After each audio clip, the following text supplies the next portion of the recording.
নমস্কাৰ যিসকল ছাত্ৰ ছাত্ৰীয়ে 2024 চনত এইচএছৰ ফাইনেল পৰীক্ষা দিছে সেই সকল ছাত্ৰ ছাত্ৰীৰ ফলাফল আজি ৰাতিপুৱা 9টা বজাত ঘোষণা কৰিব বুলি অসমৰ শিক্ষামন্ত্ৰী ডাঙৰীয়াই ইতিমধ্যে টুইট প্ৰদান কৰিছে লগতে যিসকল ছাত্ৰ ছাত্ৰীয়ে এইচএছ ফাইনেল পৰীক্ষা দিছে সেই সকল ছাত্ৰ ছাত্ৰীয়ে আজি এইকেইখন নতুন ওয়েবসাইট যোগে চাব পাৰিব নিজৰ ফলাফল তো ওয়েবসাইট কেইটা এতিয়াই লিখি ৰাখক ওয়েবসাইট কেইটা এটা কৈ জনাই দিছো অনুগ্ৰহ কৰি ভিডিওটো স্কিপ নকৰি চাই থাকিব আৰু মোৰ চেনেলত নতুন হলে প্লিজ চেনেলটো সাবস্ক্ৰাইব কৰি মোৰ লগত থাকিব তো প্ৰথম ওয়েবসাইটটো হল ahsec.assam.gov.in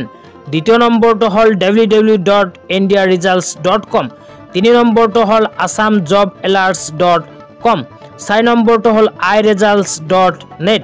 5 নম্বৰ হল examtech.com 6 নম্বৰটো হল www.assamresult.co.in 7 নম্বৰটো হল www.results.shiksha 8 নম্বৰটো হল www.assamresult.in 9 নম্বৰটো হল iresults.in তো যিসকল ছাত্ৰ ছাত্ৰীয়ে 2024 চনত এইচএছৰ ফাইনেল পৰীক্ষা দিছিল সেই সকল ছাত্ৰ ছাত্ৰীয়ে এইকেইখন ওয়েবসাইট যোগে চাব পাৰিব নিজৰ ফলাফল লগতে আপোনালোকৰ সুবিধাৰ্থে এইকেইটা ওয়েবসাইটৰ লিংক মই ভিডিঅ'ৰ ডেসক্ৰিপশন বক্সত দি থম তাৰ পৰা ক্লিক কৰি চাই লব